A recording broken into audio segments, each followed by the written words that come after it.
they won't come out and say it. And since I'm a part of the media now, and I try not to be like everyone else, I try to, report and talk with facts and honesty. And I clearly have to say, last night, without knowing all the facts, I spoke on Ime Udoka's defense. And after finding out the facts after I spoke, I erased what I posted, because this situation in Boston is deep, it's messy, it's 100 times uglier than any of us thought. And that's why I erased what I said. Some things happened that I can't condone, I can't back, and it's not my place to tell you what happened. If it ends up coming out, it ends up coming out. But that was the reason why I erased in my post last night, because after I posted it, I got a call from someone who had all the details, and the shit is deep. So, man, praying for everybody involved. Hope everyone gets through this. And I saw a lot of blogs picked up what I said, even though it was only on my page for like 2 minutes. So hopefully they pick this up too, for me being wrong and jumping out there without the facts. So that's where I'm gonna leave it. God bless, and I hope.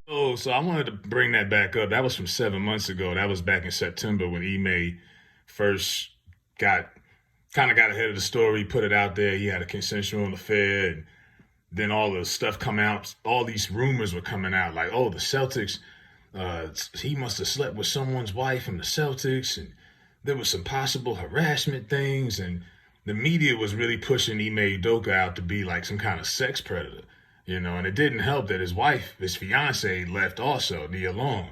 So Matt Barnes at the time puts a video out prior to that, and I had made a video on that where he was defending Ime, because he knows as a black man, as a man in general, he's like, yo, there's something out this don't seem right.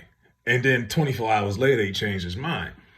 And I was like, yep, somebody from the media circle called him up and told him, you're going against the grain. That's not the plan. You're not on code. You're not on media code. Somebody from Showtime or ESPN put him on code and told him we're not doing that. And then he goes on there and says, oh, what Ime did was, that was so deep. That was so ugly. I can't even discuss some of the stuff that I've heard about it, if it even comes out. It's been 7 months. What gross, disgusting anything has come out? Nothing. Y'all found a way to try to smear this man's image. He lost his fiance. He lost his job, one of the most prominent jobs in the NBA. He was a coach of the Celtics, a black head coach on the Celtics.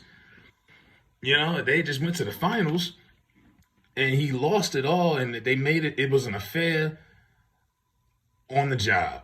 But they made it seem like it was so worse than that. And when you see Matt Barnes completely backtracked, he moontracked that whole, what I heard was so crazy. He made it seem like Ime was doing some wild, Hannibal Lecter type stuff.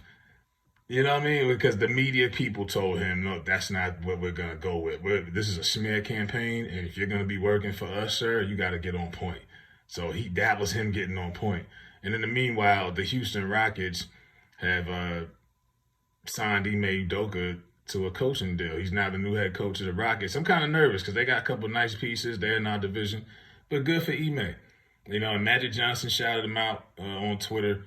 Kind of crazy now with Twitter now with no blue checks. You don't know who's who. But Magic Johnson was like, congratulations. Shout out to Magic for being one of the people out here. He's not in the media anymore, but to support Ime. Because a lot of people wasn't really support. Everybody kind of tucked their tail and kind of turned their head. I know Marcus Smart hinted at how Ime kind of got screwed over in Boston. And a lot of those guys in that locker room know what happened to Ime. But yeah, I just wanted to bring that up with Matty Ice, Becky with the good hair, because he backtracked completely. They told him to get on code. Like, no, they're going to paint him out to be the worst thing ever. And obviously what he did wasn't too bad, because A, it never came out, and B, he got another job. And remember, he was supposed to be coaching the Nets. So this is the second job offer that Ime's had, actually, because the Nets were supposed to hire him before the whole Kyrie thing. Then they backtracked off of that because the Kyrie situation had gotten out of hand. So now Ime's landed back on his feet, and you know, it'll make for good storylines and all that in the future. But yeah, Matt Barnes, you know, you owe an apology because you definitely had us thinking, man, everybody was on the edge of their seat, like, man, what happened? What's going on? And Ime must have did something crazy. And then all these months have gone by, and you still have heard nothing because the whole time it was a sham. What can you tell?